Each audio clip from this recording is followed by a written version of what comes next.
Hello student, आज भी हमने जो क्वेश्चन लिया ट्रायल बैलेंस का वो थोड़ा एडवांस फॉर्मेट लिया। बहुत सारा कुछ क्वेश्चन ऐसा रहता है कि स्टूडेंट लोग कंफ्यूज हो जाता है कि क्या डेबिट होगा क्या क्रेडिट होगा। ठीक है, इसलिए हमने क्वेश्चन थोड़ा सा एडवांस फॉर्मेट भी हम लोग समझाने की कोशिश किए हैं। इसमें हमने लिया prepaid expenses, accrued income, outstanding expenses, dividend receive, depreciation, advance income, provision for depreciation, bad debt recovered account, audit and accounting fees. इसके बाद हमने लिया प्री रिसीव्ड इनकम और स्टाफ वेलफेयर फंड। इस टाइप का भी क्वेश्चन में आ सकता है ट्रायल बैलेंस, अगर एडवांस क्वेश्चन आ गया तो। ठीक है, सबसे पहले प्रीपेड एक्सपेंसेस। प्रीपेड एक्सपेंसेस क्या होता है? कोई भी एक्सपेंसेस को अगर हम एडवांस में दे दिए, पहले ही दे दिए, मान लेते हैं सपोज करते हैं कि हमने 12 महीना का भाड़ा देना था, हमने 14 महीना का भाड़ा दे दिया, 2 महीना का भाड़ा एडवांस दे दिए, तो हमारा क्या हो गया, उसको हम एडजस्ट कर सकते हैं बाद में, इसलिए क्या हो गया हमारे लिए करंट एसेट्स हो गया।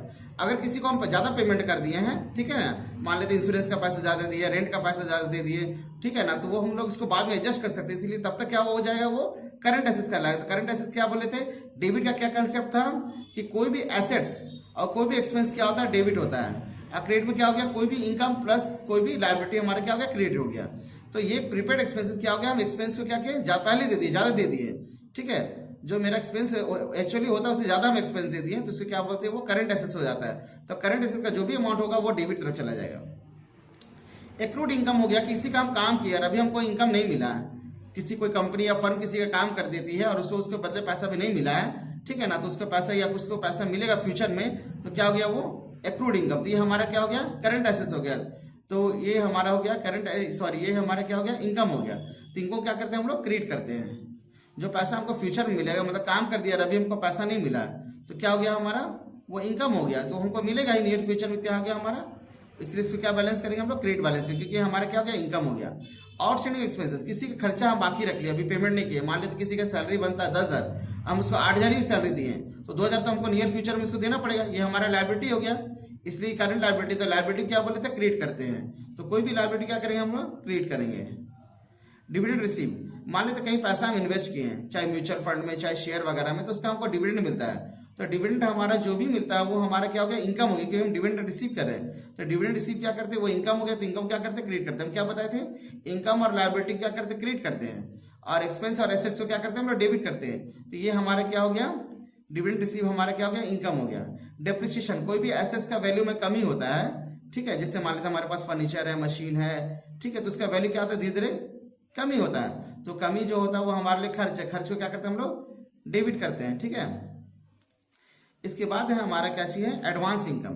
कोई पैसा जो इनकम है, हम काम किए नहीं बदले, लेकिन बदले में उसका क्या मिल गया, हमको एडवांस से पैसा मिल गया। ठीक है, किसी काम हमको क्या किया, मतलब क्या चाहिए हो गया हमारा पैसा, वो एडवांस में हमको पैसा मिल गया, लेकिन उसका काम हम किए नहीं है, तो हमको तो काम करना पड़ेगा, जब तक काम नहीं करेंगे तब तक वो हमारे क्या कहलाएगा, लायबिलिटी कहलाएगा। तो लायबिलिटी क्या करते हैं हम लोग, क्रिएट करते हैं। डेप्रिसिएशन, प्रोविजन फॉर डेप्रिसिएशन, ध्यान दीजिएगा, प्रोविजन फॉर डेप्रिसिएशन, इसमें क्या होता है कि हर साल जो हम डेप्रिसिएशन करते हैं उसका प्रोविजन करते जाते हैं। इससे मान लेते पहला साल डेप्रिसिएशन 10,000 हुआ, फिर दूसरे साल 10,000 हुआ, तो हमारा प्रोविजन फॉर डेप्रिसिएशन कितना हो गया, 20,000, फिर अगले साल 10,000 डेप्रिसिएशन के, तो हमारा प्रोविजन फॉर डेप्रिसिएशन क्या होता है, फिर 10,000 हो गया, तो हमारा कितना हो गया, प्रोविजन फॉर डेप्रिसिएशन 30,000। तो उसको जब हम लोग एसेट्स को बेचते हैं ना, तब उसको एडजस्ट करते हैं, तो इसको क्या करते हैं, इसलिए इसको क्या मान लेते हैं हम लोग, लायबिलिटी मान लेते हैं। ठीक है, तो लायबिलिटी का बैलेंस क्या होता है, क्रिएट होता है।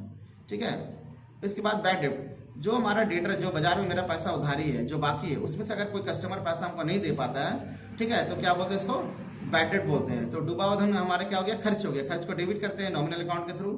और कभी कभी क्या होता है कि हम लोग कुछ कानूनी प्रोसेस के कारण या फिर कुछ मांगने से हमारा क्या पैसा, कुछ बैड डेट हमारा रिकवरी हो जाता है, जैसे मान लेते कुछ लीगल प्रोसेस अपनाना पड़ता है या कुछ कानूनी प्रोसेस से हमारा क्या होता है, पैसा डूबा हुआ धन हमको कुछ समय के बाद मिल जाता है किसी किसी का, तो उसको क्या बोलते हैं, बैड डेट रिकवर्ड। ये हमारा क्या बन जाएगा, इनकम। तो इनकम को क्या बोलते हैं, क्रिएट करते हैं।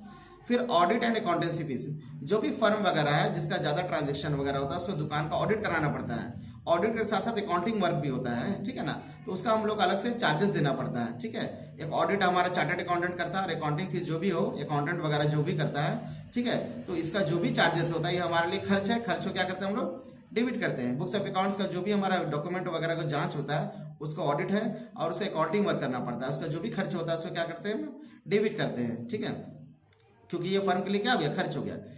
Pre received income, pre receive मतलब किसी का काम, एक तरह से एडवांस इनकम समझ सकते हैं, किसी का हम काम किए नहीं है बल्कि हमको उसका पैसा मिल चुका है, तो हमको तो काम करना पड़ेगा, जब तक काम नहीं करेंगे तब तक इसको क्या मान लेंगे हम लोग, लायबिलिटी मान लेंगे। तो लायबिलिटी क्या करते हैं हम लोग, क्रेडिट करते हैं। Of fund, staff welfare fund, staff के डेवलपमेंट के लिए कुछ फंड बनाते हैं, ठीक है। तो उसके लिए क्या हो गया हमारा, स्टाफ के वेलफेयर के लिए हम लोग कुछ फंड बनाते हैं। तो फंड, कोई भी फंड हमारा क्या होता है, लायबिलिटी होता है। तो लायबिलिटी का बैलेंस क्या होता है, क्रेडिट होता है। तो एक चीज फिर से याद रखिएगा कि डेबिट बैलेंस में एसेट्स और एक्सपेंसेस होता है और क्रेडिट बैलेंस में इनकम प्लस लायबिलिटीज होता है। तो ये हम एडवांस फॉर्मेट अपना तरफ से कोशिश किए हैं आप लोगों को समझाने के लिए, बताने के लिए, ठीक है।